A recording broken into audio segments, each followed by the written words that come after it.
2 डिसेंबरला नगर परिषदेसाठी मतदान होणार आहे। त्यामुळे प्रचारासाठी आजचा रविवार हा शेवटचा आहे। त्यामुळे राजकीय नेत्यांकडून राज्यामध्ये सगळीकडे प्रचाराचा धडाका सुरू आहे। मुख्यमंत्री आणि दोन्ही उपमुख्यमंत्री यांच्या सोबतच सर्वपक्षीय नेते हे पायाला भिंगरी लावून प्रचार करताना दिसतात।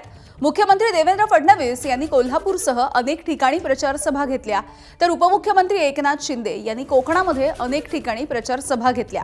अजित पवार यांनी देखील बारामती, इंदापूरसह अनेक ठिकाणी प्रचार सभा घेतल्या आहेत। दुसरीकडे महाविकास आघाडीच्या नेत्यांच्या अनेक ठिकाणी सभा देखील पार पडतायत।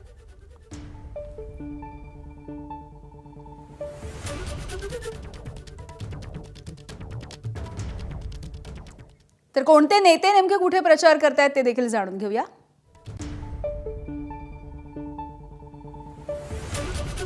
जयंत पाटील महाविकास आघाडीच्या नेत्यांच्या प्रचार सभा आपण बघतोय। आजचा सुपर संडे आहे। यापैकी जयंत पाटील सांगलीत असतील, नाना पटोले भंडाऱ्यात आहेत, अमित देशमुख वसमतमध्ये आहेत, ओमराजे निंबाळकर सांगलीत आहेत।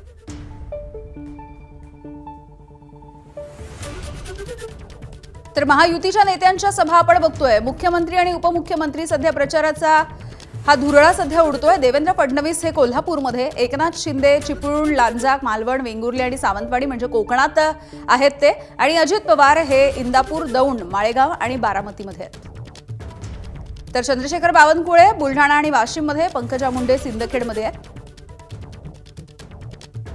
त्यामुळे हे सगळे महत्त्वाचे मोठे नेते नगर परिषद आणि नगर पंचायतीसाठी आता निवडणुकीच्या या प्रचाराच्या रिंगणामध्ये आहेत।